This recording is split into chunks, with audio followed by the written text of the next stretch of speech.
David Morrison had always lived quietly, but that peace was shattered the day he found an eviction notice on his front door. It looked absurd, like something pulled straight from a beginner's Microsoft Word template, written in Comic Sans.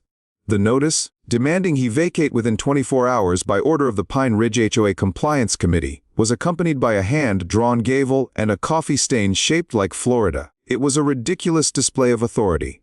As David stood there in his pajamas sipping his coffee, he couldn't help but laugh. But that laugh was cut short by the sound of a phone camera clicking. Turning around, he saw Karen Pitton, the HOA president, standing on his lawn, her phone aimed directly at him. She was live streaming to her small audience, making the most of her HOA drama. "Viewers, look at this," Karen said, holding the phone with the enthusiasm of a discount QVC host. "The non-compliant resident is already showing signs of mental instability. Laughing at official HOA documentation is a clear violation of Section 7.3 of our Respect Protocols." David took another slow sip of his coffee. He didn't say a word. Instead, he walked back into the house, leaving Karen to narrate his cowardly retreat to her 17 Facebook followers. But what Karen didn't know was that David had been preparing for this moment for 3 years. Inside, he opened his fireproof safe and pulled out a folder containing documents that held more weight than her entire collection of bedazzled wall art. When David walked back outside, Karen, now standing on his porch, looked smug. "And here he comes again, probably to beg for mercy," she said to her audience.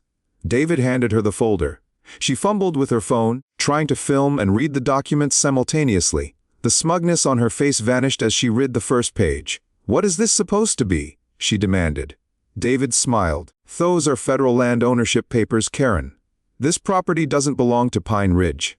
Never has. I don't live in your HOA." The silence that followed was deafening. Karen's phone started pinging with comments, and even her Facebook Live viewers began turning on her. The comments flooded in, some saying, "Karen, you can't evict someone who doesn't live in the HOA." David casually handed her a cease and desist letter, knowing the battle had just begun.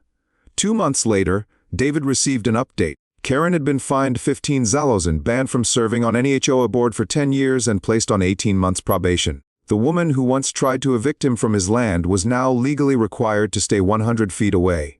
David watched as Karen drove by in her golf cart, her authority completely gone. He smiled at his non-compliant garden gnomes, knowing that freedom had finally won. Like, share, and follow for more incredible stories of standing up against the system.